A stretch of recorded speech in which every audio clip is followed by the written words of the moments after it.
Cal, are you Yeah. some kind of super genius? Yes. Are you some kind of super genius?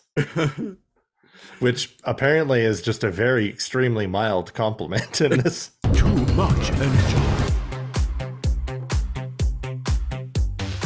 Beast Wars! Man, these things look like toys. I don't even have a mouth, Megatron.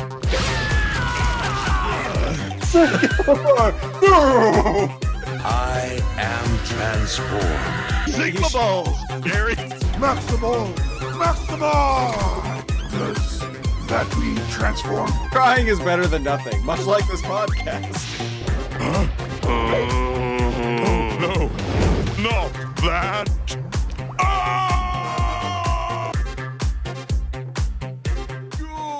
Good evening, Protoforms. Welcome back to Too Much Energon, the weekly podcast where we talk about Beast Wars shit and talk shit about Beast Wars. Coming to you live from a mysterious flying island, somewhere hidden inside a cloud on planet Energon. I am the Siege, one of your hosts. And I'm NeoCal, your other host, just chilling in a jungle somewhere. Listening to peaceful flute music, you know Yeah. how it is.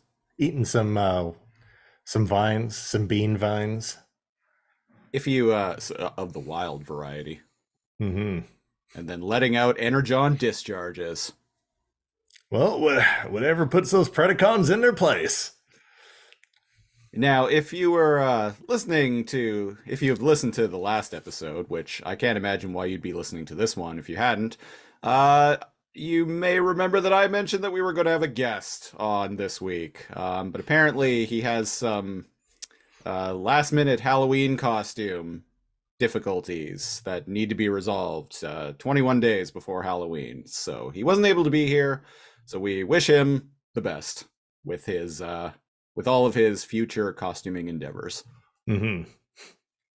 Hey man, it's hard to order a giant banana suit and Morocco's. Oh God! It could go out of stock any minute. What's going on this week, Cal? How we doing? What is going on this week? It feels like the last week's been super busy, but it probably hasn't. But it also has. But mostly Canadian Thanksgiving. Yeah, great value Thanksgiving, as I like to call it.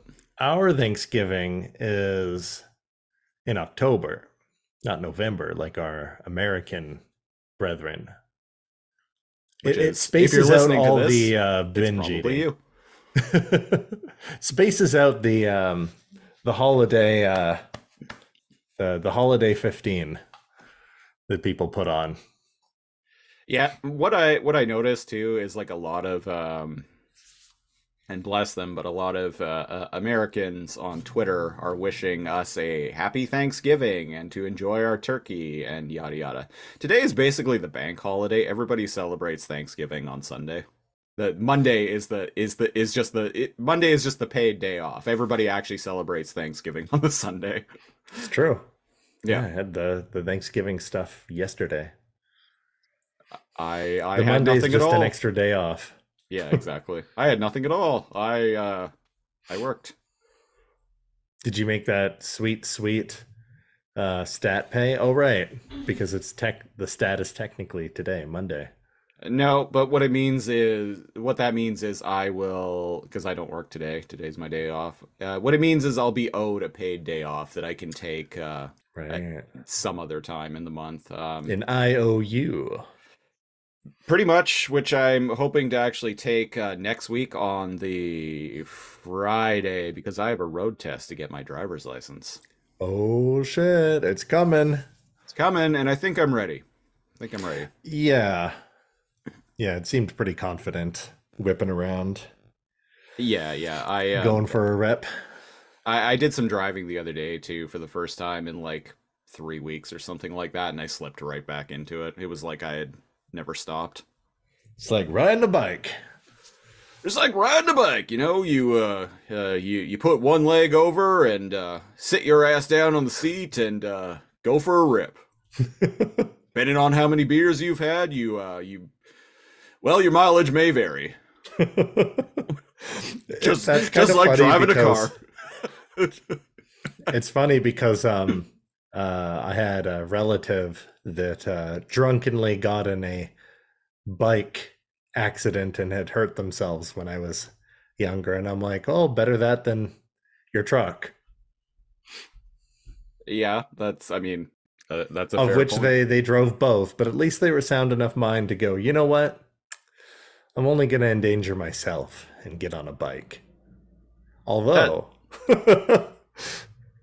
I've never ridden a bike drunk, but I have gone on a little, those like scooter things that were like all the rage like 10, 15 years ago. scooter things. They were like usually silver. The handle would extend. You could fold them up, and the handle Like would razor extend. scooters. They had like Sure. tiny wheels. Tiny wheels, yeah. Yeah, yeah. Those were hot in like the late 90s, and then they made a comeback and like, In like the late 2000s, yeah. yeah. Um, Or maybe they I never left. I've rode those around drunk before, and always inevitably ended up crashing. Of course. Because go figure. Yeah. Of course, They don't even go that fast, but it's enough. it's enough. You know Yeah. who? You know who didn't have a nice Thanksgiving dinner last night though? Dinobot? A shoplifter that I stopped. Oh, Yes, I do caught. tell. I glanced over, and I was at work last night, and I glanced over and saw a guy forcing open the entrance door. Because when you walk up to it, it doesn't open automatically from the inside. It's the entrance door; it opens automatically from the outside.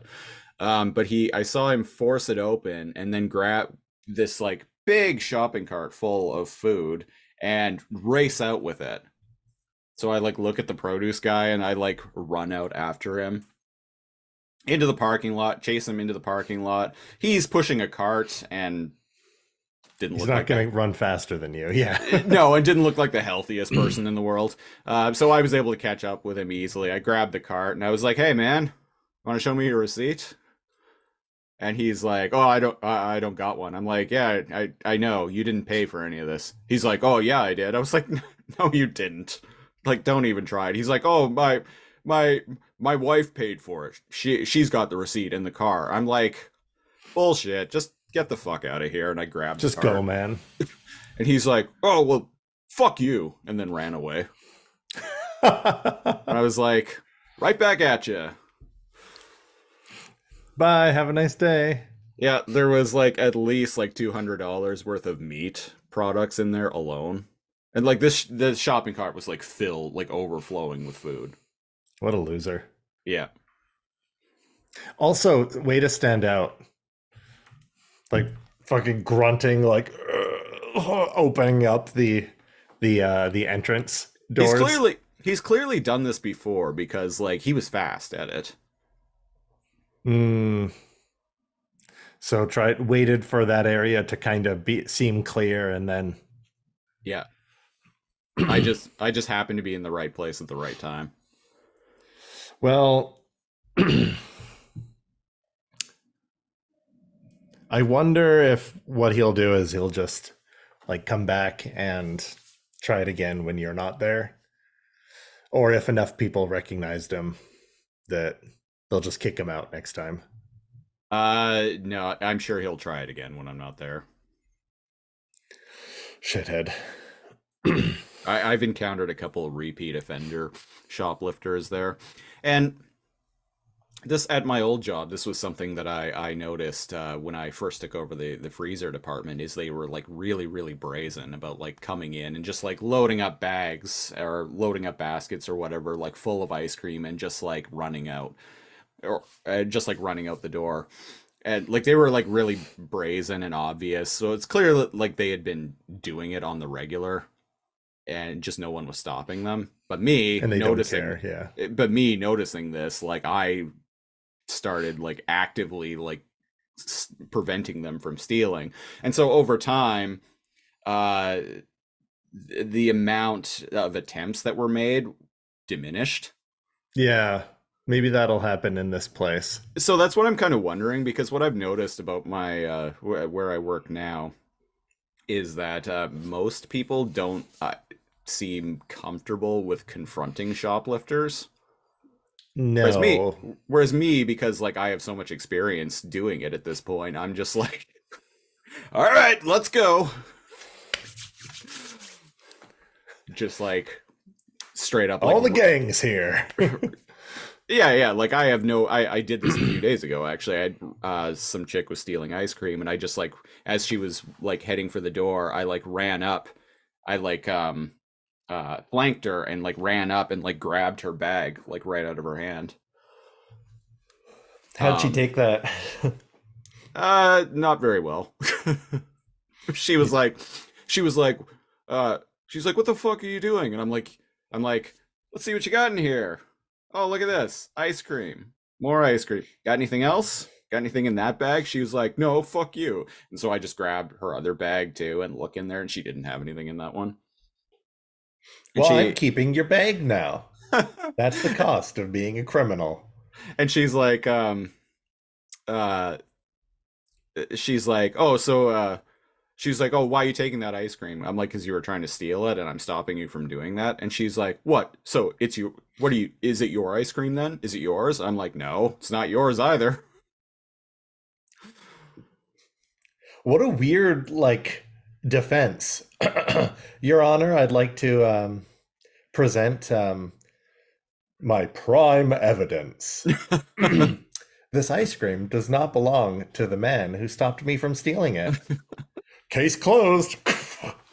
Therefore, it's mine. Finders keepers. Mr. Bites your Siege, arm. Mr. Siege, you are going to have to pay this woman 3 pints of Haagen-Dazs ice cream.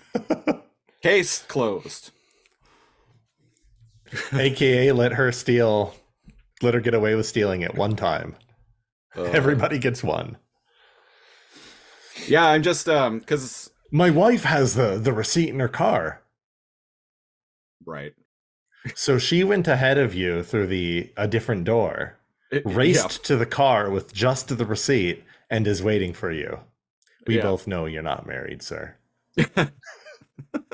We both know you don't have a car, sir.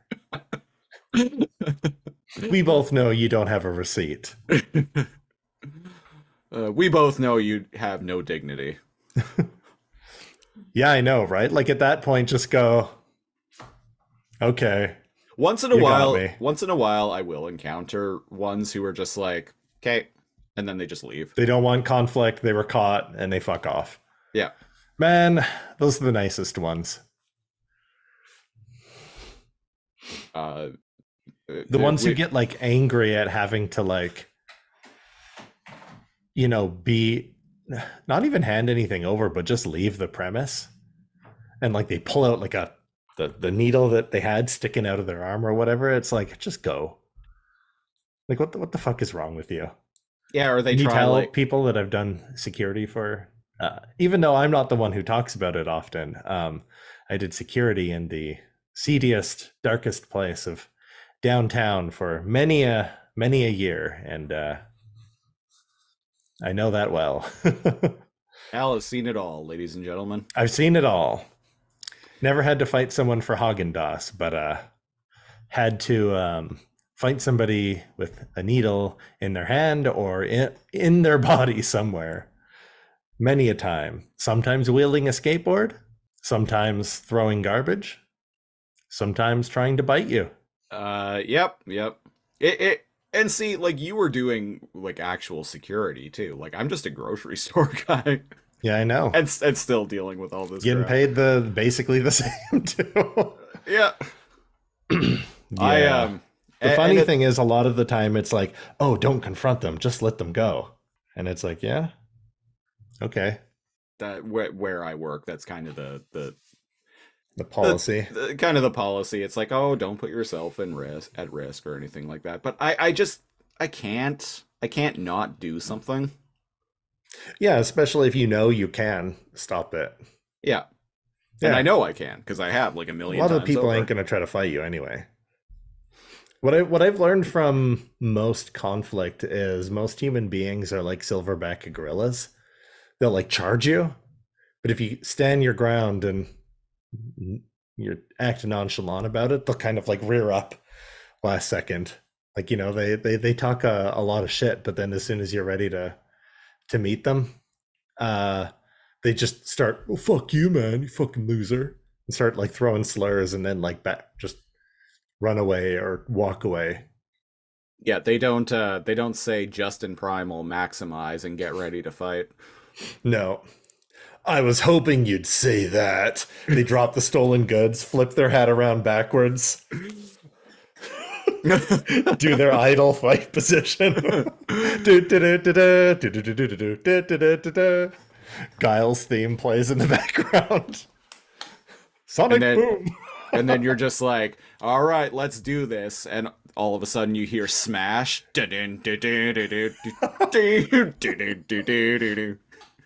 My God, it's Stone Cold. Stone Cold, he's supposed to be in the hospital. And he tears off a neck brace. Yeah. And then starts like beating the guy with it. Or crutches.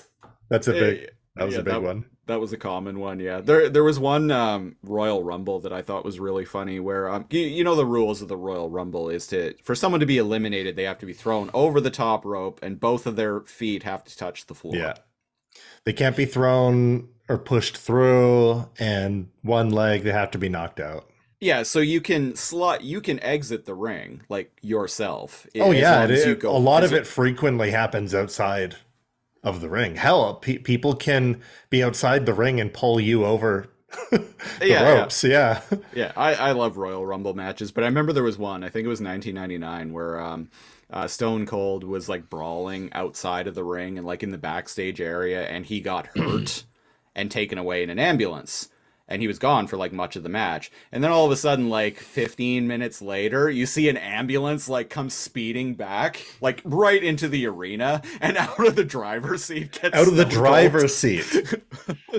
Yeah, like he drove it back. Yeah, he woke up and stole the ambulance that was taking him to the hospital and drove it back to the match. What fun. What grand old time. Yeah, I specifically, that's the era that the Attitude Era that I had watched fully. Yeah. That's the kind of bananas shit that makes me really like pro wrestling. Like I've said this I've said it off air to like, I don't know if I've ever said it on air, but I know I've said it IRL. I love pro wrestling when it's exceedingly stupid. That's where it excels at. I don't take it seriously. Like I want it to be exceedingly stupid, like someone being taken away in an ambulance and then I want Stone Cold Steve Austin dressed like a nurse in a hospital changing Vince McMahon's like, and then you beating him over the head with a bed as the camera comes over and he pulls the face mask off and it's Stone Cold. Yeah. I love pro wrestling when it's stupid like that. Yeah, it's great. And like a little bit before the Attitude Era, right? Like Undertaker punching his way out of a coffin that's been nailed shut, like a buried alive match, right? In All Elite Wrestling, AEW, during the pandemic times, at their marquee show, Double or Nothing, which is like their version of WrestleMania, basically. They had two matches, one in 2020 and one in 2021. They didn't do one this year, called Stadium Stampede matches. Because AEW is owned by Tony Khan, who is the owner of the Jacksonville Jaguars. So what they did was it was literally the Jaguars football field, and like two teams of 5 each started out on one side of the football field and just charged toward one another and just brawled through the football arena or through the football stadium. That's kind of great. It is. Like it's and like they'd have like little breaks where like a couple of the wrestlers would like, they'd end up in like a bar and then just stop and like pour each other drinks and like, you know, have like have a like sit down and like have a scotch or whatever for a little while. Have a scotch and then empty it and go, and then smash the glass over. Yeah. Um, The good old days. yeah. So like, I like pro wrestling when it does stuff like that. I don't take it seriously, even in the slightest. And I like it when it doesn't take itself seriously. Mm-hmm. You know, it Well, does take itself seriously, I was though. just gonna say this Yeah. episode, chapter 3 of War for Cybertron Kingdom. Yeah, This is the most serial of episodes. super serial. This Super is episode serial. 97 of Too Much Energon. And this week 97. we are talking, as Cal mentioned, about War for Cybertron Kingdom, chapter 3. And the episode opens with what appears to be a flashback of Planet Energon. Mm-hmm. And you know what I noticed right away? This can't be Planet Energon because there is only one moon. There's only one moon, and there's a Stargate. Yeah, there's a big ass supergate out in space, and it opens, and a beam of light comes from it, and it hits this fake Planet Energon. Fake Planet Energon. Boo. Are we to believe that's coming from the second moon? No, it's way too far out.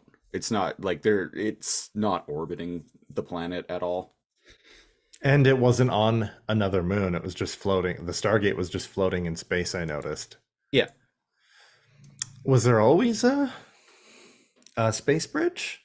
Well, that's how they got there, isn't? Or no, it isn't. They went through the dead universe, and They it went through the happened dead to spit universe. them out in front of the planet Energon. Right. Or is it? Does this one Cal. have 2 moons? So what the Allspark, when it's not teleporting around Cybertron, I guess, Yeah. is falling to Earth, making a huge crater, leaving Energon, or perhaps like activated charcoal. Maybe it awakens or activates the Energon here. Maybe. Or something. But basically it turns the crater into like a giant forest labyrinth vision quest. Yeah, pretty much. Right? Yep, that's what's going on here. And so Like we got they're in kind of like their own matrix, holodeck even. they're in their own like digital version of Silent Hill, basically. Because they're all There we seeing go. something different. They're all seeing something different. The trees, well, they're physical. It shows Cheetor and Justin Primal jumping from tree to tree later on, but sometimes it changes to make it like a shifting labyrinth. Right. And indeed, it opens up with Dinobot being like, "Oh, I was out of it for a while. What happened?" And they're like, "Shit's whack, yo." Yeah. Dinobot's with his boys, Starscream and Black Arachnia. Yeah, and Air Razor is flying overhead, looking like Iron Man. Yeah. I didn't like this. Doesn't she just fly without thrusters? And she's mostly in bird form when she's flying, but she can hover and fly. I in think she robot has form. like jets in her like backpack. Yeah, but in this, it's in her feet and hands, so she can like Iron Man around. Which I guess for like maneuverability, like it actually makes more sense, but I don't know. It just looks like Iron Man to me. It looks derivative. Yeah, and we cut to I like the racing scene with Cheetor and Prowl. Somebody Prowl. else was there. I think that's like Sunstreaker. Sun, Hot Rod. The red one. The great dialogue in this episode from Air Razor. Yeah. And we'll touch on that, yeah. And the red one. And Prowl's like, "Hey, kid, this is a perimeter check, not a race." And in very typical Cheetor fashion, he responds, "Huh? Oh, sorry, I can't hear you from way up here." So Cheetor, and we haven't been able to say this for a long time. Cheetor says some Cheetor bullshit.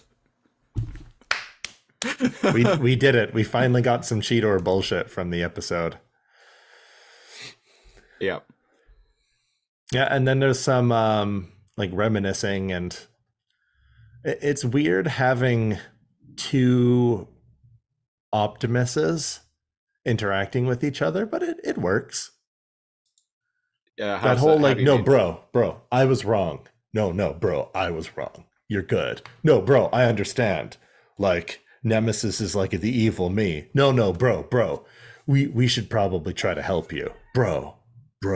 And then they like hug it out. Am I wrong? It's just like 15 minutes of like the most boring dialogue between those two. Uh, There's more to it than that. no. But what I was gonna say is this episode in general kind of dragged for me, which is weird because everything is so the whole. Well, we'll get to this, but like the whole Dinobot thing is like really I love rushed. all that. Thank good, you. I'm but like, it's really you have the rushed. whole episode. Can we spend less time with Optimus saying blah, blah, blah, like shit I don't care about? And it feels like they're trying to Velociraptor Dinobot, a whole season of Dinobot, into One episode. 3 5-minute scenes. Yeah. Him on the cliff with his buddies, him trying to help them and coming in conflict with Starscream, and then him velociraptoring by himself, and then the conflict, and then the end. So there's like 4 little scenes, but they're all 2 minutes like each, right? Speaking of him velociraptoring, the animation model when he's in beast mode, he actually talks in beast mode a fair amount in this episode. It's weird, right? How is it that a But he's cartoon character model, a CGI character model from 1996, is more emotive and expressive than I this caught that one? immediately. I was like watching it with my partner, and I was like, is him talking in a calm? And by the way, we actually like Dinobot's voice. No, listeners. he's great. He's great. Yeah. And I like Primal's voice too, despite the fact nobody else on the internet does. But I wish it was a little more powerful. I think It's kind of soft. He's fine. Yep. Yeah, he's fine too. Don't understand the gripe with that. But the gripe he's with not that great. is, He's just fine for me. yeah, but Dinobot is, I'm fine with that. Doesn't sound like Scott, our boy Scotty McNeil at all. But No. like, I'm actually, good job on Dinobot. Yeah, like I've mentioned, like he does his own thing with it, and he does it well. Yeah, I dig it. Yeah. Me too. And but yeah, like you said, like the Velociraptor, like I wanted like 20 more minutes, or I wanted this stretched out onto another episode. Right. And I really do like it. It's just does feel rushed. And when you think about it, there's only how many episodes in Kingdom? 6. There's 6 in each of them. Each of the I get it, but like, because Earthrise and Siege have room to breathe, the character development feels paced properly. Yeah. In this, you got 19, like, you got 19 of these guys, right? So when Air Razor's up in the air and they're like, oh, there's the whole gang. There's RC and Primal and Dinobot and the red one. I'm like, yeah, I'm there with you. It's a lot to pay attention to. It And is even indeed. earlier, we were like, oh, Cheaters with Prowl and the red the red one. Like, I'm fans, but I'm not like a super fan, right? And that's when we started this whole TME thing, right? Like, Christopher's the bigger fan. He goes on the wiki. He's got the toys. He grew up with the toys. He understands like both of them. We're not nostalgia. We don't like devour the member berries to the point where we hate everything new. But for me, who I would say is like a casual fan, right? I can't recognize every car. and indeed the Beast Wars, like when there's a rat, I know who the rat is. When there's a T-Rex, I know who the T-Rex is, right? But when there's like 4 dudes that look like trash compactor, Impactor, compactor. They're all. Who's the lens? A refractor. Refractor. Refractor. Yeah. You knew what I was talking Yeah. about, right? And by the way, I'm not just throwing names out there. Like refractor and impactor are two different transformers. Bombaster. You could be making that up. Are you? Yeah. I don't. If you said no, I would believe you. Hey, when one of them is named Astro Train and there are two Megatrons, there are no rules. Yep. There are no rules. Speaking Astro of Mega, Train, choo choo, all aboard the shuttle. speaking of Megatron, him and Soundwave are wandering around, and he's listening to an audiobook of himself, Mumbling to himself. Yeah. It's literally he's like listening to an audiobook of himself, like just narrating things he did. With his other hand, like slow fapping as they walk, and he's like, "Tell me more, me." And so, there's a couple of scenes where he's like walking around like through a forest or whatever, and this All of it's audiobook, boring. this I'd rather have audiobook, more Dinobot. this audiobook version of him is like, I wandered for days through the forest. Entire cycles. It seemed hopeless. And then I realized I had gone the wrong way and had to turn around. And I'm like, why is Megatron like walking around listening to this in real time? Why didn't he listen to this all in advance and then just figure out what the fucking solution was?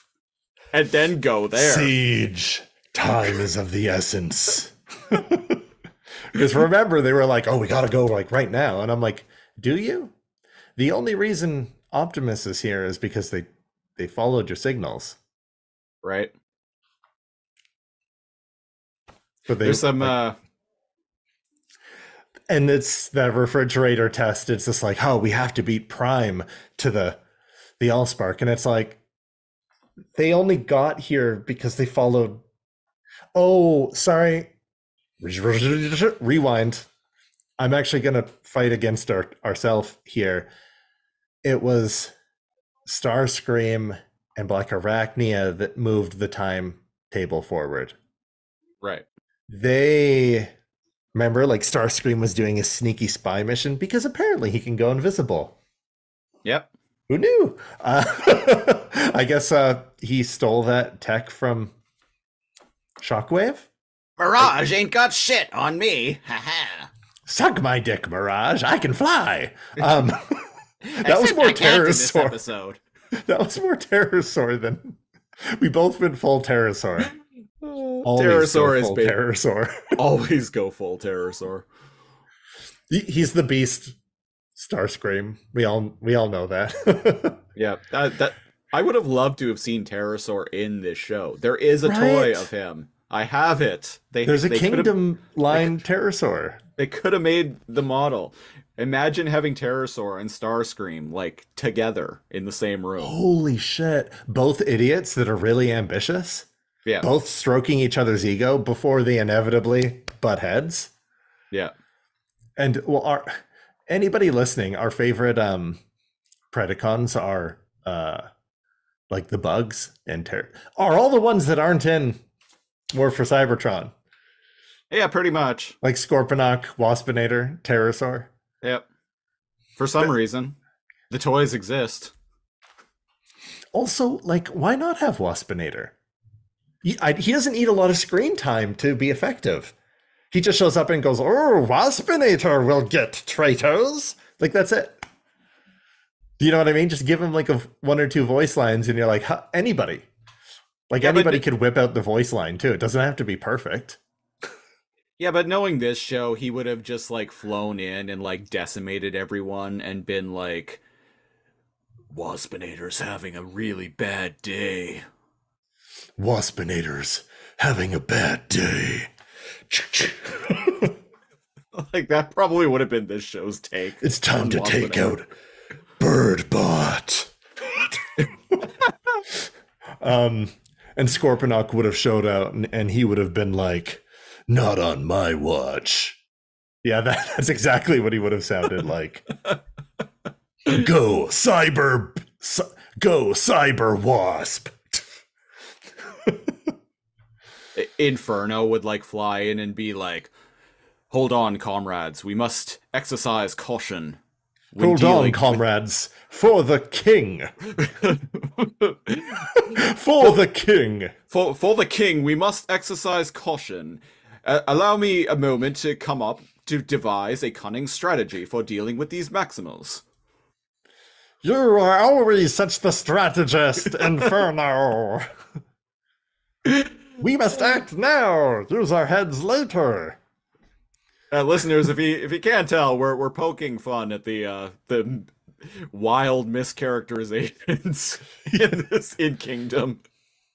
Oh, and Scorponok has a Cockney accent. He's like, "Well, I want to get them right now." That's not even a Cockney accent.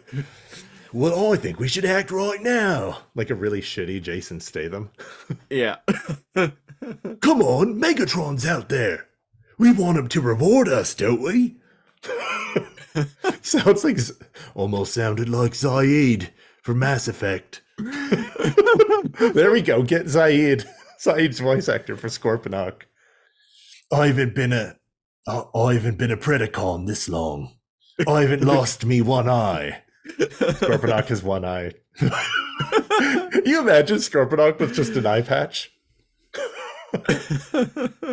Oh, just like taped around. Can you tell there's like, as is the theme with War for Cybertron, sometimes there are really good lines and really good scenes, but kind of just bullshit filler a lot of the other time. And I'm like, what happened? Because Siege and Earthrise didn't have a lot of bullshit filler, but Yeah, it's there's a happening more and more. There's a lot of bullshit filler in Kingdom, but everything is just so rushed. So why both? Yeah. Why rush it and have bullshit filler? There's this really weird dichotomy going on in this show of Everybody watching must have noticed this too. The first time when this had just come out and we watched it, long before we got to the part where we were reviewing it now, yeah, both Siege and I were like, this is both rushed, but also has a lot of filler at the same time. How is that possible? Here it is. It's possible, folks. It's like Hasbro told them, they're like, okay, so for the third chapter of the War for Cybertron trilogy, you got to bring in the Beast Wars characters. And they're like, oh? Okay. All of them. Except these ones. Except everyone's favorite Predacons. Guy watches like one episode of Beast Wars. I got it. What do I do with these characters? I don't know. Just have them like wandering through the forest for a while. If I know anything from Beast Wars, it's that there's peaceful flute music and there's a lot of wandering through jungle. Nailed it.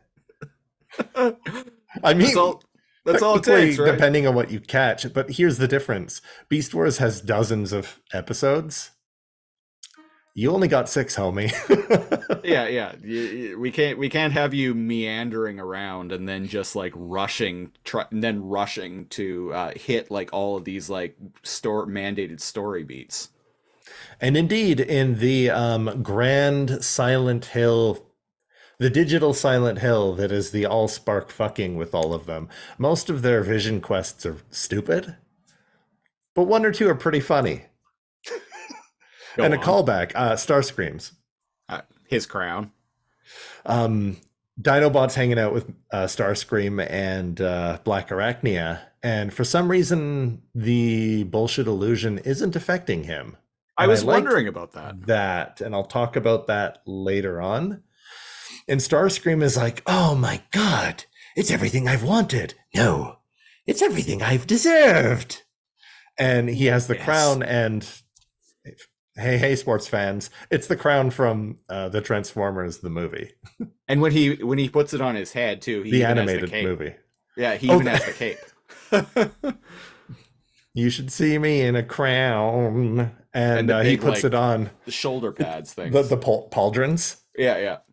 Oh, yes, finally. And if anyone remembers, he had this for a hot 10 seconds before Galvatron obliterated him. Yeah.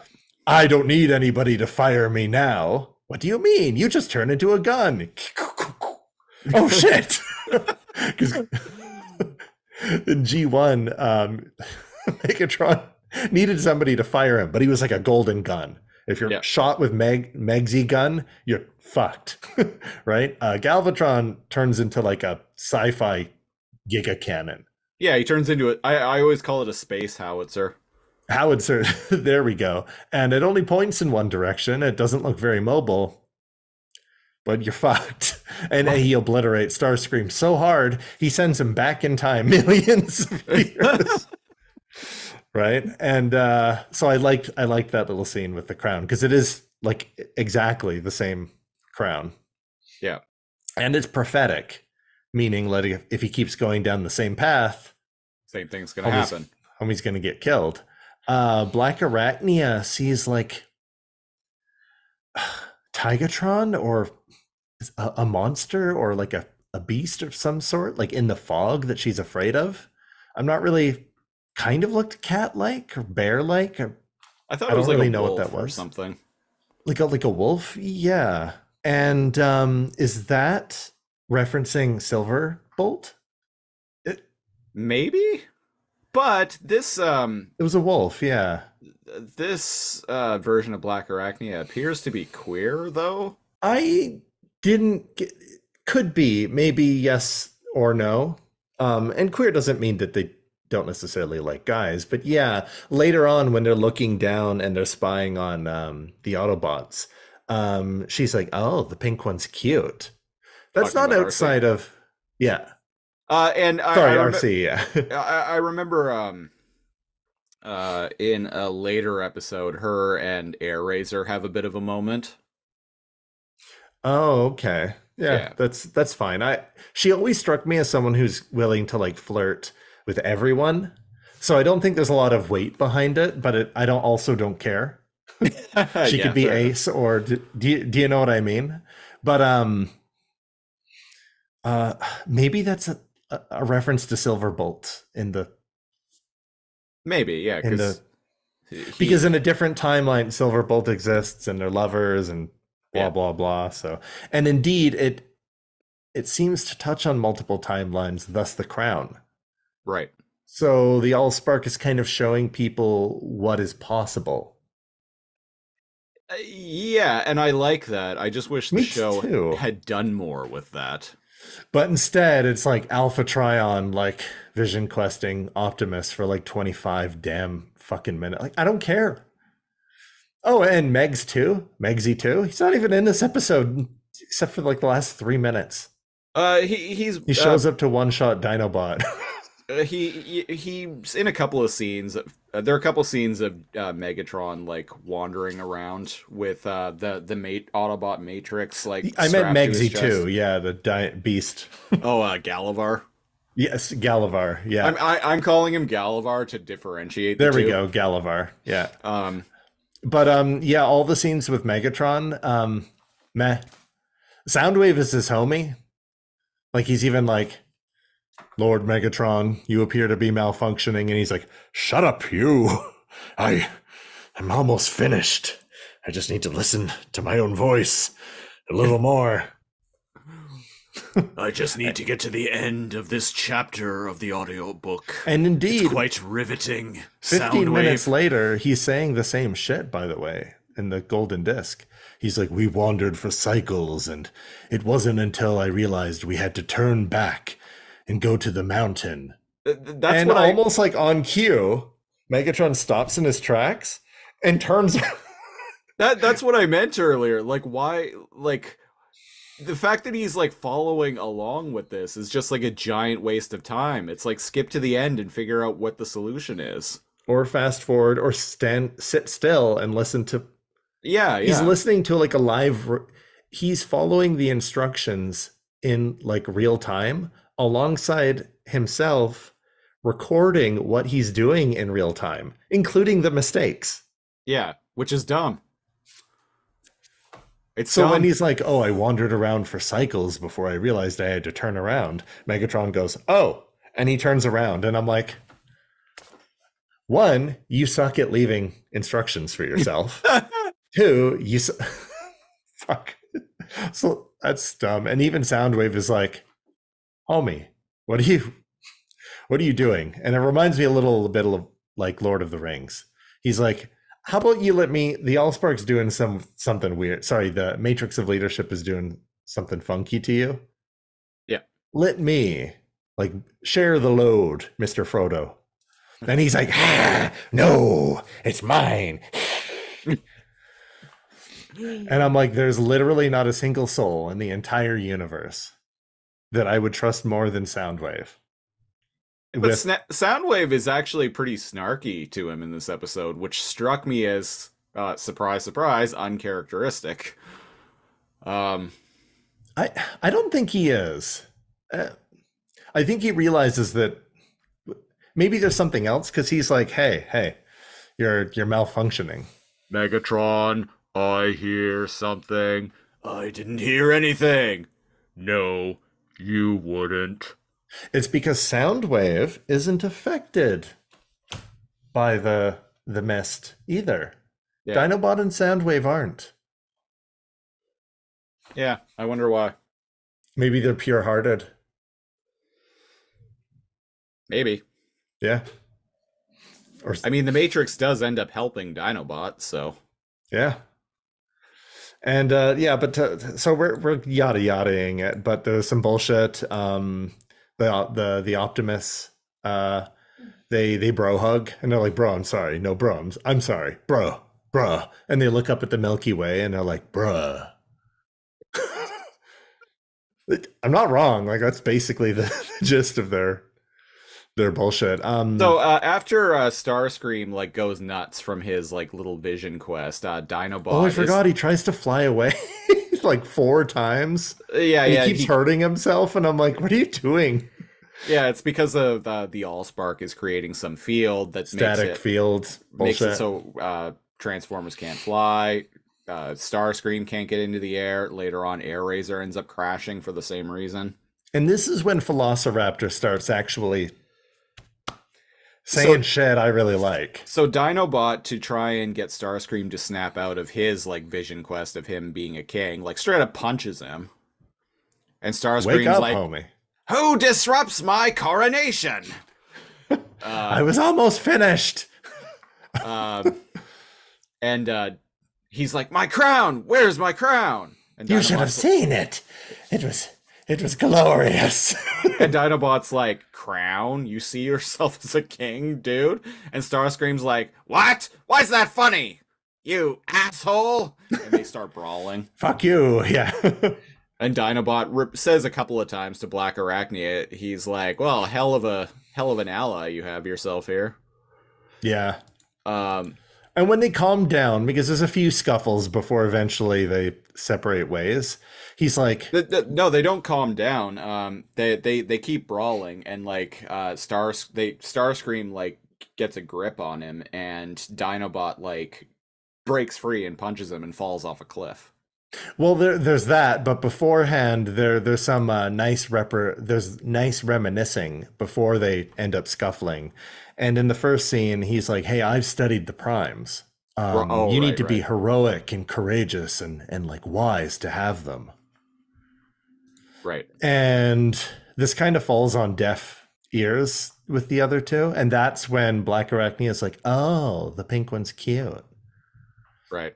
Right. And I just like the dialogue there, because he's trying to be like, he's coming to the thought that maybe Primal and Optimus, maybe they are the good guys.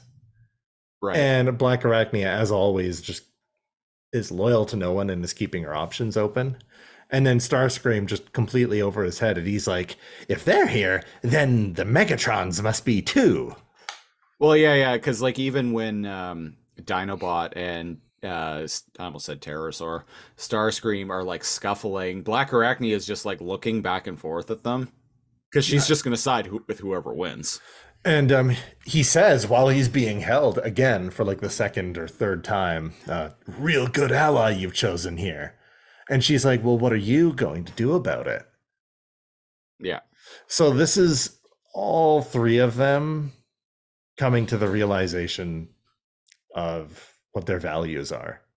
Right. Dinobot's coming to the realization that he can't trust either of them because Black Arachne is just going to side with whoever's stronger or whoever's more convenient to follow at the time.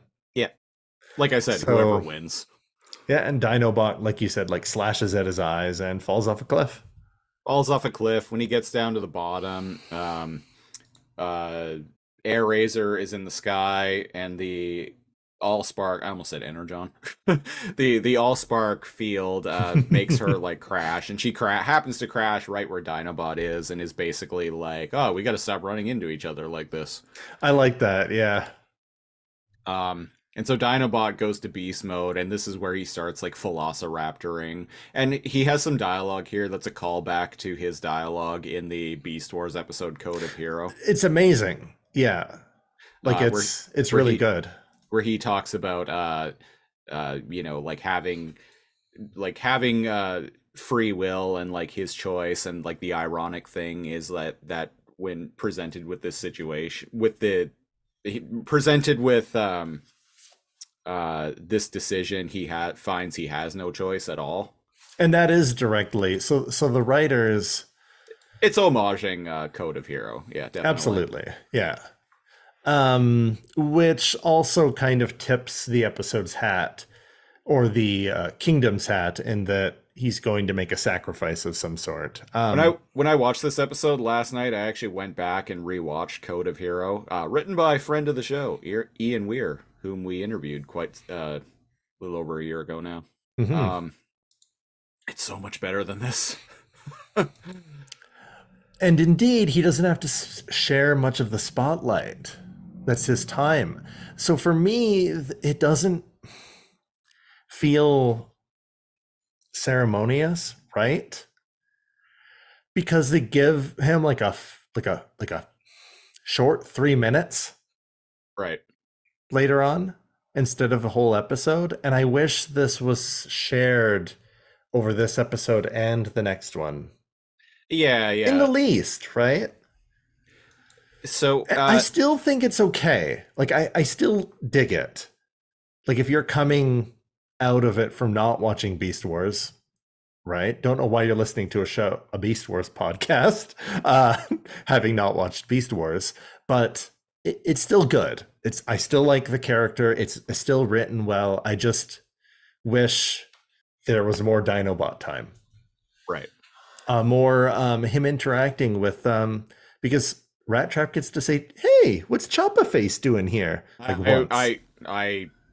I've got a lot to say about that scene, so we'll yada yada. But he velociraptors, and indeed, it's the same kind of thing. I've been foolish enough to follow liars who only give me empty promises. It's weird seeing the raptor, realistic velociraptor, whip around, but instead of having a velociraptor voice and like lifting a claw to his face and gesturing, it's just very like reptilian, like more animalistic, but a less cartoonic voice. Like Scott McNeil does a great job, but it's very kids show cartoonic. Yeah. Right? In this, just hearing a man talk like this, but the raptor's kind of like is, but in not a very expressive way. That's what I was saying earlier. Like, how is it that a 26-year-old cartoon, CGI cartoon model is much more expressive in how it emotes than this show that just came out, I'm this close to the light, my eyes are all like red and I need to back up. Yeah, exactly. How is it does feel like it's less expressive, doesn't it? It does, yeah. And they focus a lot on his eyes, and I like it, but it's just a puppet going exactly. It looks like a puppet. That's the best way to put it. It looks like a puppet, just mouth moving up and down. And anybody that watched the live action, like Lion King, the problem was that the animals in that were too realistic. Yeah. I've never seen it, but that's what I've heard. You need to go with how they did the Jungle Book, in where they're realistic-ish in their CG, but still have Live action. cartoonic expressive Quote still have unquote. cartoonic expressive faces. And indeed, their animal forms are impressive in Kingdom, but there's not a lot of expression behind it. I mean, hell, like feels like 20% of our show art for Beast Machines and Beast Wars was like Primal's, like his different fucking monkey faces, right? Like it was a joy, like so expressive, right? Yeah. Oh, and indeed, a gorilla is, a primate like us, Yeah. right? But like even a rat, a cheetah, a fucking pterodactyl somehow, right? Like they were A cartoonic and wasp. expressive. A wasp. Oh, yeah, like a wasp. There you go. Doesn't even have like fucking eyebrows, Yeah. and yet could still emote. So there's something lost there. I'll agree. Totally. So somehow Dinobot... Pay no attention to the Muppet because his mouth only goes when he's talking like a normal human. So it's eerie. And I wish this scene wasn't with him as a raptor. Yeah. Because the robot forms are expressive. In which, like, he's talking to robot form Air Razor. By the way, great voice actress and great dialogue for her. I kind of wonder, because he is kind of getting philosophical, I wonder if they left him in raptor mode as a joke, as a reference to Velociraptor. Let's go with that. I'm going with that.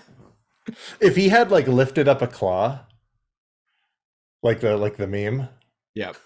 then I would have been like, I knew it. I wouldn't be like surprised. The moon in the background. I wouldn't be surprised if that maybe was in like some version of some draft of the script, and like someone came back and was like, "This is too much." The people, with like the moon backlighting him and like actually doing the Velociraptor pose, like some like studio person was like, "No, this is too much." Like somebody presented the what's it called when they do that preliminary sketch, the storyboard. Storyboard, and they're like, okay, yeah, I see the Velociraptor. No, get rid of those panels. Yeah. Because the people writing this and the age that we're at, they grew up with Velociraptor. They're our age now. Yeah. Totally. Yeah, so let's go with that. Yeah, so no choice at all, yada yada yada. Dinobot encounter, he happens upon G1 Megatron. And in beast mode, he roars. He lets out a very loud, like Tyrannosaurus, like roar. Now, granted, we don't actually know what Velociraptors or T-Rexes sounded like, realistically. But, like in Beast Wars, he would make like squeals and like snarls and whatnot. Not let out like guttural roars. I thought it was fine. It's fine. I'm complaining about it, damn it. This is my time to shine. The scene where he fights Soundwave's cassettes. Beak Wave. Who does he fight? Ravage and Laserbeak. Yeah. It's cool. It's animated really cool. Kicks their butt as a raptor. Yeah, that's a pretty neat fight sequence. I like when he encounters, like, he cleans house of the tapes, and one of them like goes back into transforms and goes back into Soundwave. He tosses Laserbeak like a dog, like shaking a rabbit, right? And it just like turns back into a cassette and lands right in Soundwave's like holster. His tape deck. And then it closes and he's just walking like a boss. And I was like, man, if it could have played X Go and Give It to You right as the tape, right? Because just perfectly lined up, it cassette, boom, tape deck closes and Soundwave is just coming. And it's like, I've been waiting for Soundwave to kick some fucking ass all game. It's game time, baby. All multiple seasons of War for Cybertron, and here we go. And Well, indeed, as he's storming towards them, he does the He sound starts waves. letting out sound waves. Yeah. Have you ever heard Busta Rhymes' version of this Black Sabbath song Iron Man There we go. That would have called been. "This Means War"? Yeah. Yes. So like the tape goes into Soundwave's tape deck and it shuts, and then you just hear bam bam bam bam bam bam bam bam bam bam bam bam. Now we're fucking nerds. This is as bad as we've ever been on the show, as we're like making sounds and we're like imitating robots. Welcome to Too Much Energon. You're the one listening to this, you fucking nerd. And we thank you for it. And we thank you for it. You know what's funny? One of our favorite things ever is to like kind of like do that like that like laugh and then call people fucking nerds. Inevitably, that person is less nerdy than than we are, or it's something that we do. Oh yeah, totally. Yeah. I think everyone We've devoted knows how many hundreds of hours to talking about. I think everyone knows it's always in jest when we do. Oh yeah, yeah. And indeed, it's like, yeah, we got Iron Man playing, we got Soundwave coming in. They're gonna fight it out, and part of me was sad that they were interrupted because every once in a while, Silent Hill, Allspark Silent Hill Forest shifts. Yeah, but we get a better fight. I actually made it the episode art or the show art for this episode. I like the pose where Dinobot pulls out his like drill saber, his drill rapier. Oh, jams it into the ground to like hold on. Say what you want about the other jank fights that we've covered in Kingdom. Oh, it's short, but the dialogue and like the fight, and that's what I mean. Concentrated down, it's only like what, 60 seconds, 90, yeah. The whole scene, including like the dialogue and stuff. Fuck, why can't all of Kingdom be this damn good? Because it's good. He kicked, and as we've seen in Beast Wars, Dinobot can kick Galavar's ass. Yeah. And as we see now, guess what, homie? Our honorable warrior, our samurai, and there's a samurai movie kind of reference going on in this. He can beat. I'll show you the true might of a warrior, of a gladiator, I think Megatron says. Right. But yeah, them fighting, it's so good. And I'm not gonna go more full nerdy. Oh, and then they're punched, and then they're swords and the gladiators, and then it's good. The fight scene's good. The drill rapier, they shit talk each other. You are unfocused. You are an untrained warrior. Oh, yes. Love that Dinobot shit talks them when they're fighting. Galavar shows up in T-Rex Galavar mode. Breaks apart the honorable battle, and indeed, Megatron he's like, I'll show you the might of a gladiator, and he gets his sword stuck. How nice of Dinobot to wait for Megatron to unstuck his sword, because it's like 10 seconds. He's behind him. He could just fuck his shit up. Indeed, that would be dishonorable. Dishonorable. And this is the samurai or the anime moment. There's a part where they run at each other, and then the screen kind of goes black for a moment, and there's a single ching, white diagonal streak across the screen, and it just shows them on opposite sides, right? And then Dinobot stands up, and then just like in a samurai movie where 5 seconds later, blood will spray out as the loser of that strike comes. Sparks start flying out of Megatron, and I was like, yes. If any of the listeners have ever seen Ninja Scroll, then you know what we're talking about. There you go. It's the samurai or ninja trope in anime as old as time, right? Two beings clash, and then time slows down, and then they both stand up, and one of them has blood that sprays out. And indeed, he beats him fair and square. That bit is even in Final Fantasy VII. Like Yes. Sephiroth does that. Yes. Yeah. Yeah, it's very Japanese. I was just gonna say anime and like samurai movie-ish. It's samurai-ish. Yeah. Right. And well, wouldn't you know it? There's too much Galavar, folks. You wondered where he was. You wondered where he was. Here he is. He comes out of nowhere. Somebody who is not honorable, and he's in T-Rex mode. And he just he chomps Dinobot up. Starts like whipping him around like a dog. And ripping his arm off. Yeah. And instead of finishing him off, he's like, Lord, you do a way better version of this stupid Megatron. So he ends up dropping Dinobot because G1 Megatron like falls to the ground from the damage that Dinobot inflicted upon him. And immediately Galavar goes to robot mode and he's like, "No! Lord Megatron, you're hurt!" But it is okay, because I am here for you. I am here, Megatron. I will take care of you. I will nurse you back to health. Please, please, embrace my bosom. Lean on me for support.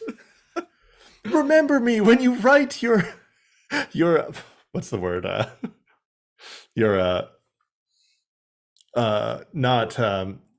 Not document. Your will. Your what's it called when somebody writes a diary? It's not quite a memoirs. Memoir, yeah. Think of me when you write your memoirs and how I nursed you back to health. Please, it would make my day, Lord Megatron. It would make my entire life have meaning if when you write your memoir and it's finally published.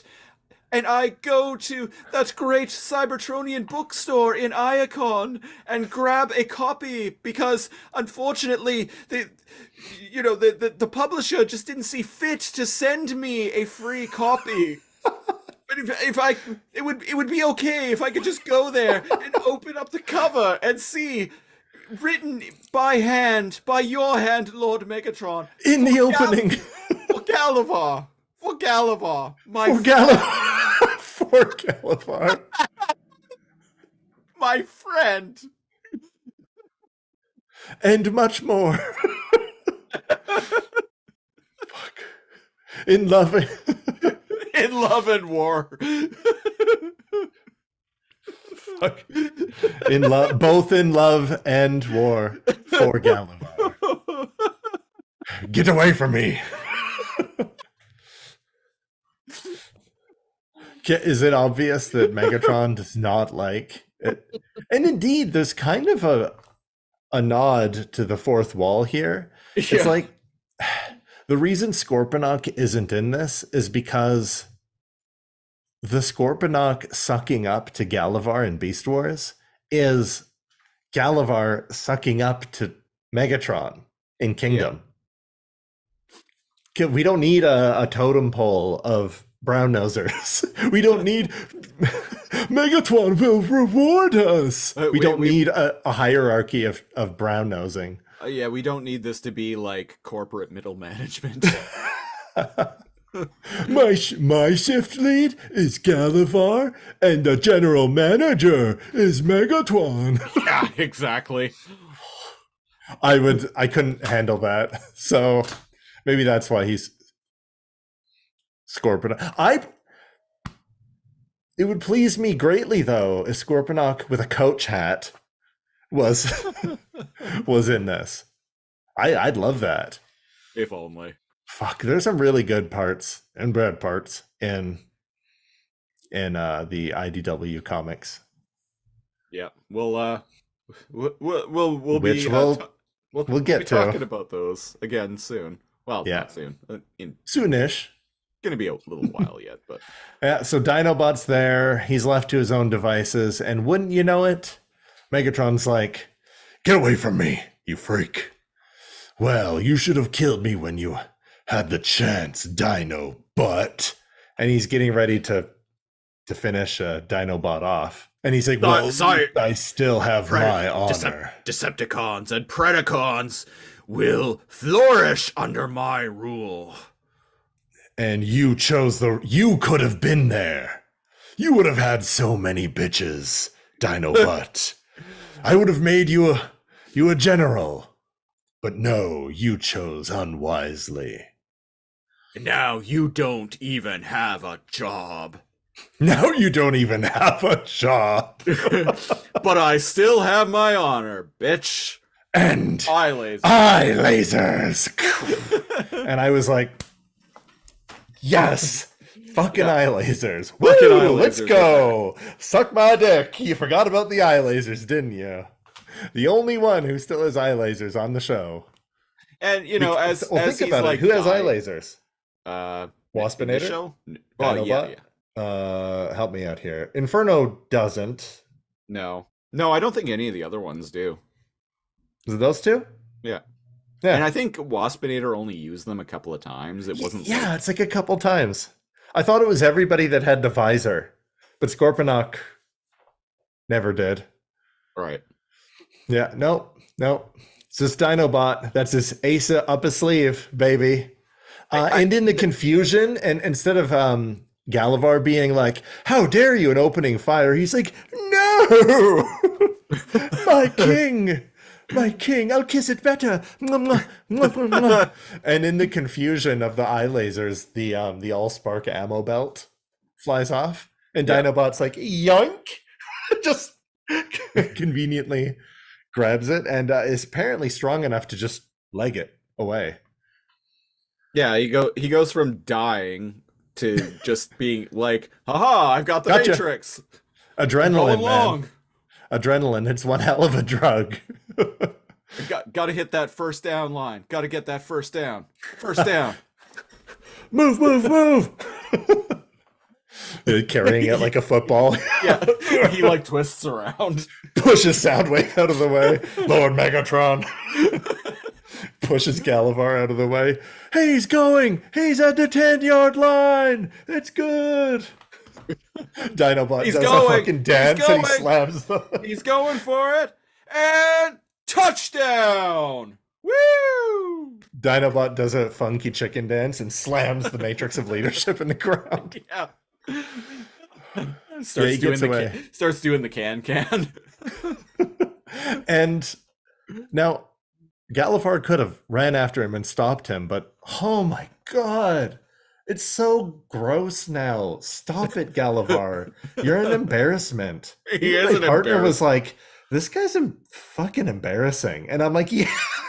Yes, and he's like, Lord Megatron, no. Oh, you've got an ouchie. Are you okay? Chase Dinobot, you freak. Yeah. Fuck. This, You loser. this Galavar is not The worst one. The It is worst the worst timeline. This is the worst timeline. This The dark dimension. this is not even close to being the same character that we know and love from Beast Wars. The guy who like literally turned into Space Hitler when he got back to Cybertron. I don't know who this guy is. This guy is becoming Space Hitler. Even Scorponok wasn't this bad. No. Fuck. Even when Suck Up Starscream, whenever he screws up and he's like, Lord Megatron, I didn't, I just, he was never this bad. Ugh. I get rid of him. Somebody put him out of his misery. He's already dead. And so Dinobot gets away. He gets away and he ends up like sitting behind a tree and Has some more Velociraptor moments as he's bleeding out. and I kind of like his speech here. I love He's like- this. I He's love it. like he's like, oh, I'm not of pure spark and like whatnot, but like I've tried to live my life as best as I could and like be all I could be. I tried to do what I thought was good. Yeah. And so he actually like says to the Matrix, he's like, I'm asking you, please help me. And excellent voice acting here. He's great. I was actually like, this redeems a lot of the episode. Like you hear like the pain and like the like please, right? And I don't get that he wants it to help him survive. No, he just wants to find the Allspark. he wants it to find the Allspark and hell, or even to get the Matrix of Leadership back in the right hands. Yeah. Because this whole thing was done because he's like, we cannot let that fucking megalomaniac get the golden disc, the Matrix of Leadership, and the Allspark. We are fucked. Notice how this show has kind of forgotten about the Alpha Trion protocols? Well, they were zapped away. Were they? Yeah, remember Shockwave released that virus that shut down all of the power stations, and indeed the virus deleted the Alpha Trion protocols. Oh, okay. I thought Bumblebee still had the Alpha Trion protocols in him. No, they were actually completely even wiped. He couldn't get them. Yeah. All right. Which is weird because it feels like it should be something you can't hack. Yeah. Away. Like it's just gone now. That breadth of wisdom and guidance and knowledge, and it's gone. Yeah, because like early on in Siege, they made it out like it was just as important as the Matrix. Like an exaltation. Yeah. Like there's two things. The Alpha Trion protocols go to somebody who needs wisdom, somebody who's militarily minded, who wants to gauge peace versus when to act, and then the Matrix of Leadership. And those two people will guide Cybertron. Yeah. And it did make it seem important, and it's gone. Yeah, and Bumblebee had it for like a day, maybe a day or two. And when he finally got convinced, because he's like, I don't want it. I don't want it. And then Optimus Prime is like, it chose you. And he's all like, okay. And it's gone. And then Shockwave is like, Bumblebee tuna. Bumblebee tuna. Get Bumblebee fucked. tuna. Oh, this is going to wipe out all the power stations across the planet. Everything bad that happened to Cybertron, in hindsight, that is all consecutively planned by Shockwave. Yeah. Fuck him. I don't like Tarantulas and I don't like Shockwave. And they're very similar characters. They're good villains. I just also fuck them. Particularly the War for Cybertron version of Shockwave is very reminiscent of Tarantulas. It's just creepy and like there's a lot of torture scenes with both of them. Yeah. I could just kill you, but why when I could drain your Energon slowly? Ew. Creepy ass. Snack time, Maximals. I'll suck your Energon out through every orifice. Cheetor, bro, that's kind of gay. I'm into it. So what's beast happening here? Beast mode, baby. You want me in beast mode or robot mode? Or we could change it up. Or switch positions. So what the fuck were we? Oh, right. The Matrix of Leadership responds to Dinobot, which is probably also why Dinobot did not see illusions. Because he entered the space pure of intent. That's theory. A really good point. Yeah. That's my theory. And I guess that would be why it didn't really affect Soundwave either, because Soundwave is just following Megatron around. He's following Megatron, and his intent is... there's a little tiny spark. Like you said, he gives him some sass. He believes in Megatron. He's following him, but he's questioning him a little bit. Like you had said, he's like, hey, he implied that he wanted to hold on to the Matrix of Leadership, and he's like, no, my precious. And he's that whole like, oh, I don't hear anything, Soundwave. No, you wouldn't. Right? But yeah, it didn't seem to affect those two. And it's because their intent was pure, especially Dinobot. I'm with you on that. Yeah, and indeed, it lights up and casts a beam. A big old light in the sky. And Optimus, Battle David, had been already been trying to find the Matrix. And because he's like, and they're like, hey, how, like the Autobots are like, how do you know where it is? And he's like, although we're not joined right now, I've been with the Matrix the Matrix has been with me for a very long time. I can sense it. We have a connection. Here's a curious part. He's following Alpha Trion. The So he's illusions not- don't affect Dinobot, but they are affecting Optimus. So maybe old Battle David here isn't as altruistic as we think. Well, indeed, this asshole is the one that took the Allspark off Cybertron. Yeah. Pretty fishy. Yeah. Pretty But fishy, indeed, Tron. Alpha Trion ends up glowing, and that light becomes the matrix of leadership that Dinobot's holding. So maybe Alpha Trion was leading him to the matrix of leadership? Maybe. Maybe. I'm on Team Dinobot. I think Dinobot should have been the leader, but it was not his time. This version of Dinobot, anyway. Like this iteration of Dinobot. I wouldn't say Yeah. Beast Wars Dinobot. I wouldn't. No, make him he's a leader. good He's a good soldier who fights for what's right, that's good overall, but not a leader. This one, like in the previous episodes, where he's like, I think leadership shouldn't go to a faction. We are all just Cybertronians. This one, I would argue, could be a better leader than Optimus and Megatron. Mm-hmm. I know, controversial opinion. Come at us, but this Dinobot is way more level-headed and seems to want equality above victory. Right. He seems very selfless, egoless. Which is presumably why the Matrix helps him. Yeah. And indeed, it brings us to Optimus getting the Matrix of Leadership. He kind of does the beam up in the sky, and he calls all the Autobots and Maximals to him.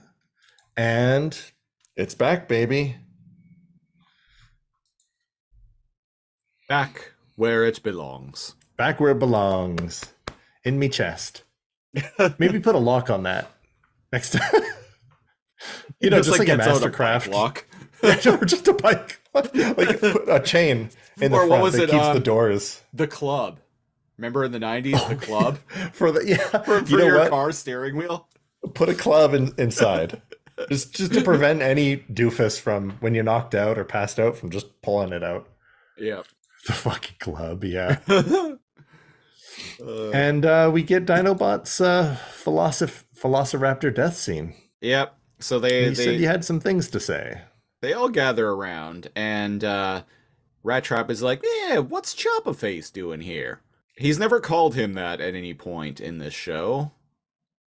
Well, this is when the Beast Wars have been going on for years, and the Maximals longer than the Beast Wars show, and the Maximals had the upper hand, and both teams have lost people. Right. So presumably Scorponok, Waspinator, Pterosaur is lost.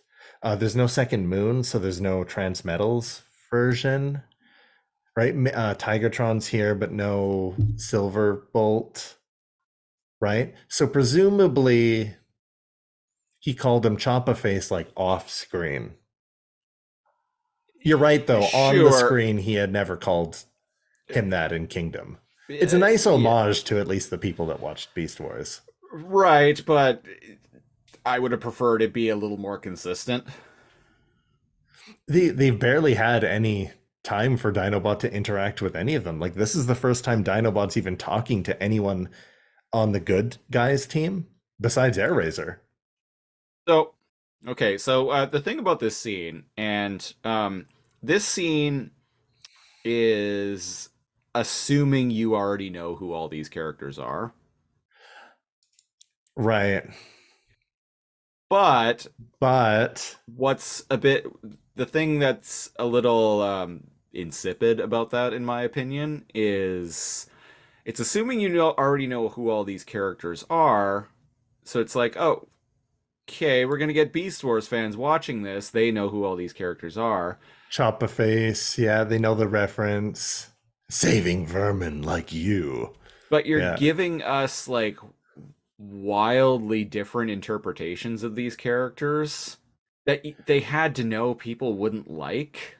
So I don't know. Like I find this really odd. It's like they're assuming we know who all of these are, that Beast Wars fans are going to be watching this, but we're going to give Beast Wars fans versions of these characters that we that know they're they'll hate. that we know they'll hate because they're so wildly And different. I would argue Especially the only one I hate, is Galavar. Yeah. I'm fine with everything. It's just this. It's not even remotely like Galavar from Beast Wars or Beast Machines. Right. Like this guy goes on to enslave all of Cybertron. No. And it's And just so that. Everyone else I'm actually fine with. and so that Or I like enjoy a lot. Black Arachnia.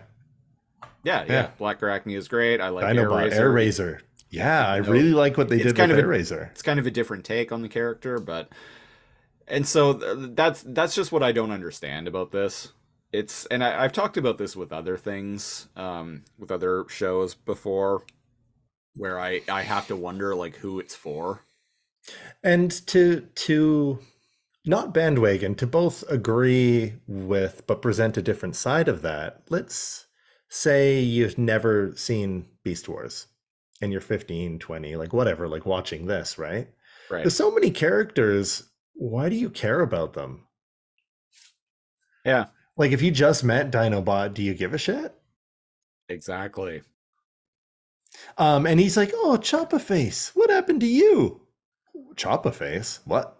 If you don't have subtitles on, you might mishear. But if you have subtitle on, you're like, "Why is he calling him Choppa Face? He's not a helicopter." So it runs that gambit of trying to be for new people and failing, and trying Yeah. to be for fans And failing. and failing. And I do like the episode, and I understand the weight of the world that Kingdom has to balance and stuff. You could have done better.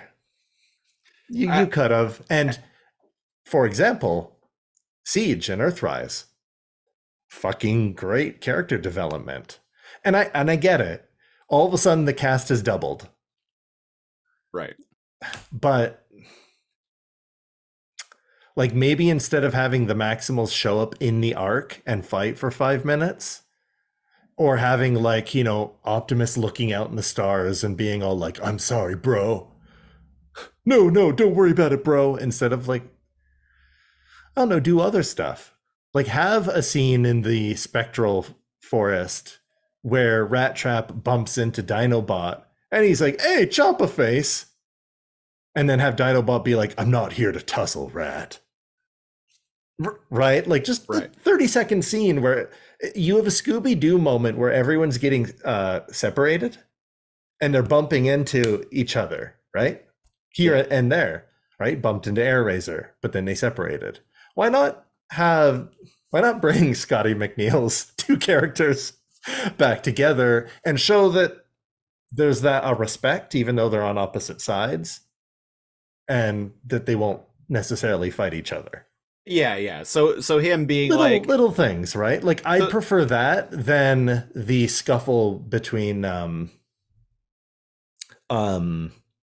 the scuffle between Starscream and like Dinobot over and over, and them. right. It's just a lot of filler when you could have worked on the more important scenes. So the whole like, "Hey, Choppa Face, what's Choppa Face doing here?" That I whole like line, it. it implies that there is camaraderie between the two, but the show has not established that at all. And indeed, as he's dying, he turns to Primal and he's like, "There's been many years of the Beast Wars, many cycles of the Beast Wars. I've thought about being a turncoat and joining the Maximals. Would you have even taken me in?" And Justin's like, "I would have, but you would have been a terrible Maximal." I actually like, Yeah. and he's like, "Maybe." And that's their last line of dialogue. And I do like that, right? But like, why would, like, did he start calling him Choppa Face before? Right? Like he's not buddies with the Maximals yet. So Yeah. And it's believable that he's buddies with. Maybe there's like they know where he kind of stands, and he's always been on the fence. Because indeed, back at the dark side, Air Razor kind of has this thing going with them.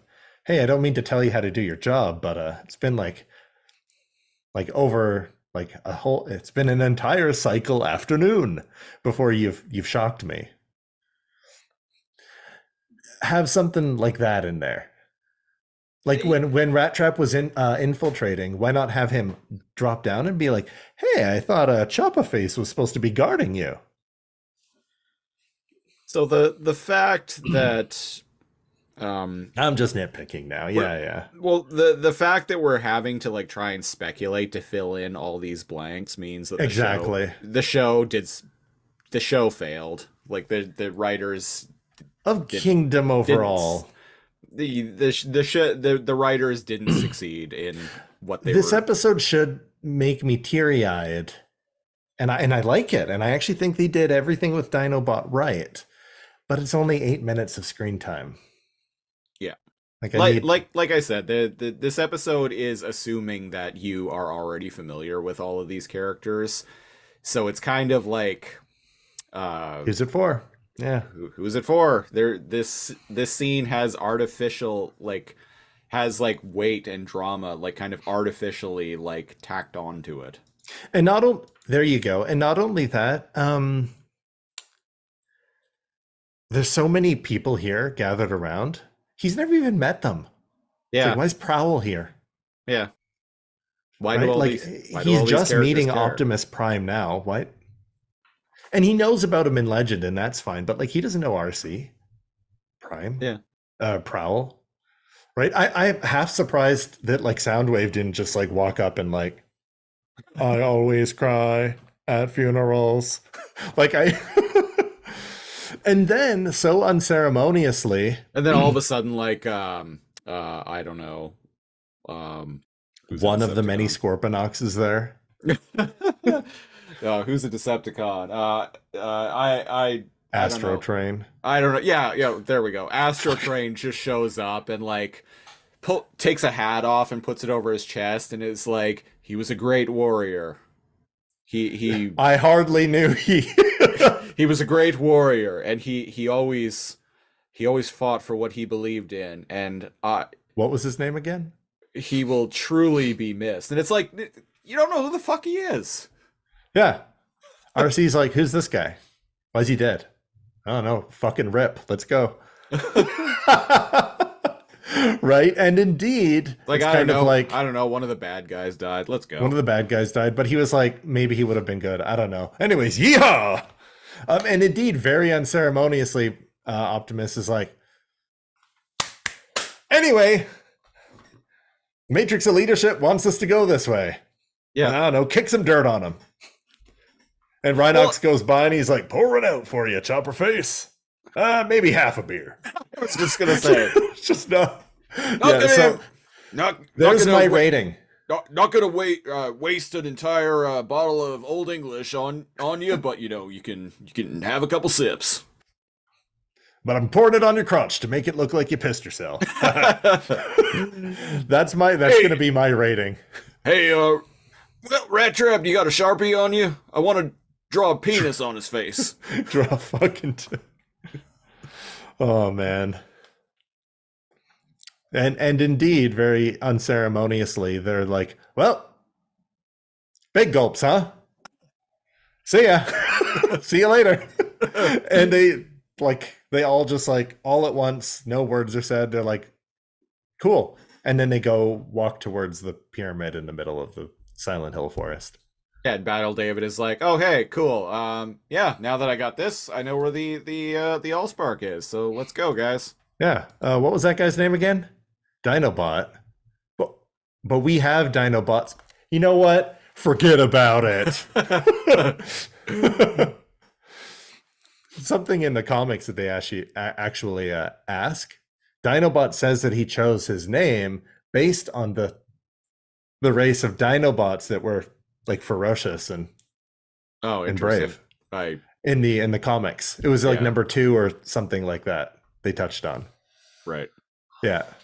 But I just think it's funny. He's like, Optimus stands. He's like, he was a brave warrior. What was his name? Dinobot. Dinotron. Dynamus. Dynamus Prime.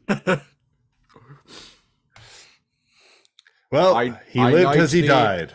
I knight thee, sure, Dynamus Prime. I knight thee, sure, Dynamus Prime. Alas, poor Dynamus, I hardly knew ye. And indeed, we hardly knew ye, because the episode where I'm like, fuck yeah, bud. Air Razor starts tearing up, and he's like, run along now, man talk. Who's Sean Connery in this? Who's sexist Sean Connery in this? We don't even know. He's just a character here. Alpha Trion. There we go. The ghost of Alpha. Yeah, there we go. Don't you forget about me. I'm the last one. Don't you forget about me. Now run along. Run on by. Won't you call my name? Say my name, bitch. Alpha Trial. Say it. Say it. Two-Face. Optimus Two-Face. Well, yeah, this one can become Nemesis, which is also the name of the ship. Confusing, I know. Again, if you're like a kid, you're like Nemesis. The bad guy leader is named Megatron, and also the other bad guy leader is named Megatron. So, and here we go, folks. And I made a joke about my partner to this like earlier, and I'm like, okay, so you got like, I don't know, and the red guy, Prowl, and like the other one, is that Hot Rod? Nobody knows. Anyways, the two bad guy leaders are named Megatron, but like they're like, oh, do something about that name, except that you don't. And also, the bad name ship is named Nemesis, but also Optimus might become Nemesis. But right now he's Optimus Prime. Also, there's Optimus Primal, who's a gorilla. But that's but continue. But there's a bad version of Optimus from a dark timeline, and these Beast Wars have interacted with that one, and that's Nemesis. Shattered Glass Optimus's name is, what's his name again? Just Optimus Prime, but he's purple. But he purple. So not only are they changing things for the fans, they're making references to comics and G1 that mishmash things that not even old school fans necessarily need. Right. Like, why do the Beast Wars, the Beast Formers, need to have interacted with Nemesis? It's all here. Just jam it in there, folks. Just put it in your mouth. Open your mouth. Eat the member berries, Christopher. Eat them. Just put it in your fucking face hole. I don't have one. I just have a face plate. It's all like, I don't need all the member berries. It's all very convoluted, but at the same time, very sloppy. And the thing is, like, I'm fine with all of those things existing. It's convoluted, but it's convoluted in a messy way. It's not complex at all. No, like, I don't need to know that Nemesis exists in the Beast, but he doesn't exist in the Beast timeline. The more I keep talking about it, the more I'm bitching about it. If you're a kid watching this or a teenager watching this, and you're like, Optimus Prime becomes a ship? But I thought they made that out of Decepticon bodies and souls. Yes. I definitely in episode 1 for episode 95 of Too Much Energon, when we talked about episode 1 of Kingdom, I definitely like complained about the naming of Nemesis Prime, but also Nemesis the ship. I definitely did complain about that. You did. And I'm with you now.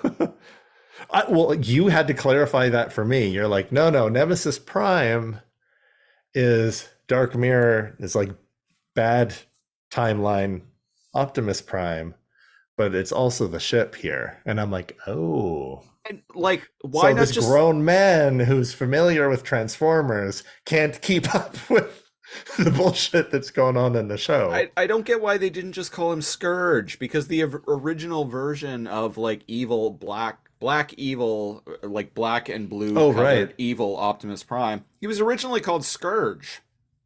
So And why then not and the then toy? eventually, Yeah. like over the years, they renamed Scourge and Nemesis Prime. It's like, why not just keep his name Scourge? It's all the same character. Yeah. So again, we get to the whole point of it's like it wants to be for everybody, and instead it's for nobody. Yeah, that And I'm yeah. not saying there's not like great things, because there's parts of this episode that I'm like, ugh, great.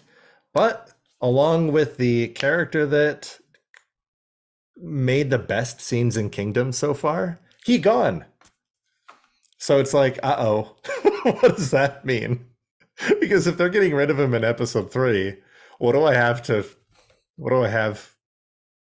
for the next couple episodes? You have to look forward to the Autobot arc transforming and Oh, don't think I saving forgot. the day. Transforming for some reason, And saving the day, and then sort of. turning back into a ship, and then it's just never mentioned again. Hey man, you want to buy this toy for $500 or not? Shut the fuck up.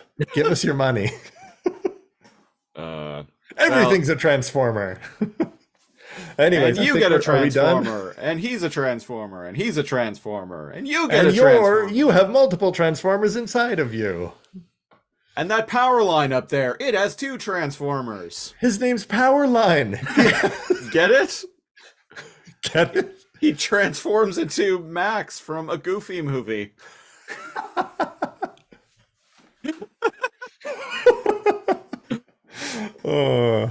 Anyway, that was that's the episode. Here on Too Much Energon, we rate episodes of whatever we're talking about at any given time.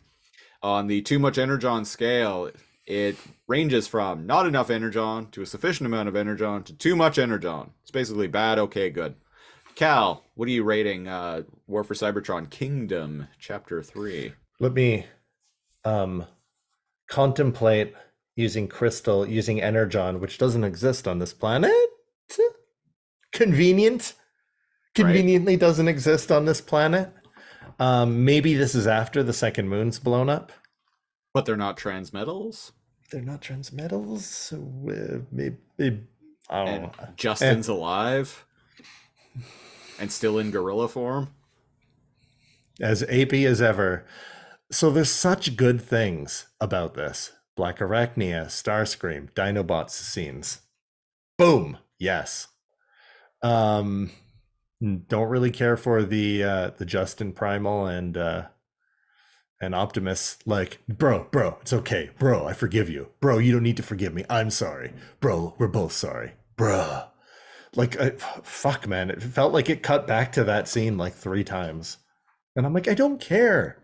Hug it out and go find the fucking Matrix of Leadership already. Yeah, just fist bump and move on. The Soundwave scenes, the fight scene, like with the samurai showdown and him like kicking ass, and like everything with Dinobot is good. Nothing without Dinobot is good.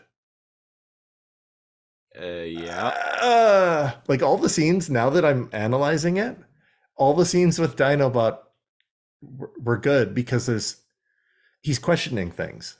He's challenging power. He wants to do what's right, and he's going through a journey.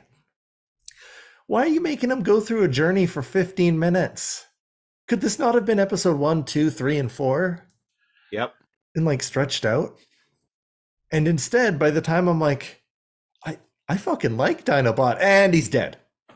And so I can nitpick, and I can even leave the nitpicks behind, because I did a lot of that this episode. I can't leave all of it out. The nitpicks pile up, my friend. They're in a forest. There's lots of ticks.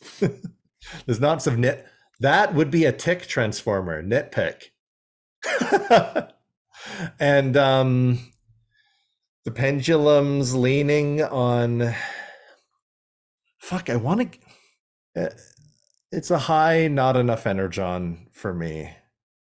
It has my favorite moments of kind of all of War for Cybertron. Like I really like this Dinobot.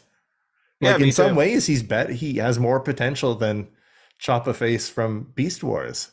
I actually agree. And I know controversial. We're going to get raked over the coals for that, but but it's only 10 minutes. like, like I'd actually like to see an alternate timeline where maybe like Optimus Prime dies and Dinobot leads the Autobots and Maximals. Right? But instead, he dies and he gets Rhinox drawing a dick on his face out of 10. Not enough Energon. It's a high, it almost made a sufficient amount of Energon, but I can't, man. I'm sorry. Yeah, And I it's also, love Vision Quests and Silent Hill forests. it's also a not enough Energon from me. This episode meanders. Like I was actually bored watching it about halfway This is through. halfway through the series. You can't meander. This episode meanders a lot, especially in the middle. All the stuff with Dinobot is good, but they're kind of racing to the finish without giving enough time to actually develop the character enough for us to care. And like I said, they're assuming that we already have like a baked in relationship with all of these characters. So it's like, oh, we're getting all of these references and oh, we care because he's dying. But the show is also making it quite clear that these are not the same versions of the characters we know and love. So we don't care about them. And I want to, but then I want to as well. so who's going to care about him? Like we had both said, like who is this? Who's it for? It's not for new people because they're like, do I care that this dinosaur is dying? And it's not for old fans because they're like, already? Yeah. So But at least we got a samurai fight. Yeah, so it's not enough Energon. Upon rewatching through this series, like for individual review, the cracks are showing. The shoddy drywalling job is showing. Like the seams are there. Like you can. And I could tell you didn't put a coat of white that you just went over after you painted and touched it up with drywall. Yeah. Drywall's white-ish, but it's it's not eggshell white. Yeah, no, it's like a grayish white. Yeah. Yeah. I can tell. I'm on to you. So yeah, this it's not great. And I want to like it. I really, really want to like it more than I do, but it's just not great. And I know, and I also know it doesn't get any better than this. I didn't want to say anything, but then I started caving. I was like, and it also doesn't get much better. Well, yeah. Unfortunate. Well, that was episode 97 of Too Much Energon.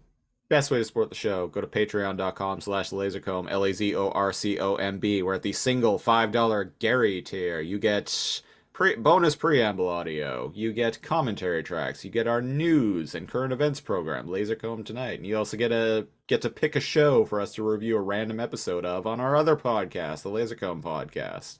So if you want to get in on that, go to patreon.com/lazorcomb. Follow me on Twitter at Lasercomb, LAZORCOMB, or you can follow the show on Twitter at Too Much Energon. Cal, you are at? And I am at NeoKal, NEO_KAL on Twitter. We'll be back next week with episode 98 of Too Much Energon, where we will be talking about War for Cybertron, Kingdom, Chapter 4. And until then, I've been The Siege, one of your hosts. And I'm NeoKal. And until next time... Maximize! Autobots, maximize! Does that mean roll out? Bye-bye.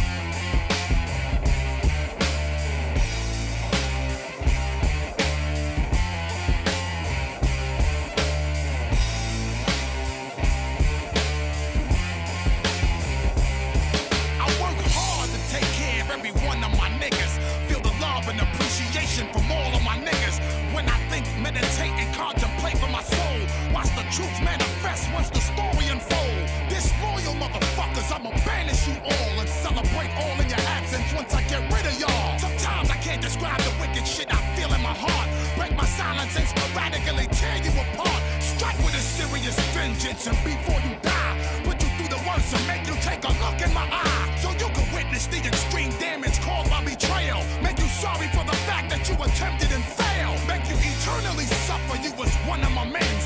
Turn your back on me, I'ma make sure you get it back times 10. Stay true. Now that's the one thing I religiously pledge. If you ain't with me, I'ma throw you way over the edge. This means war.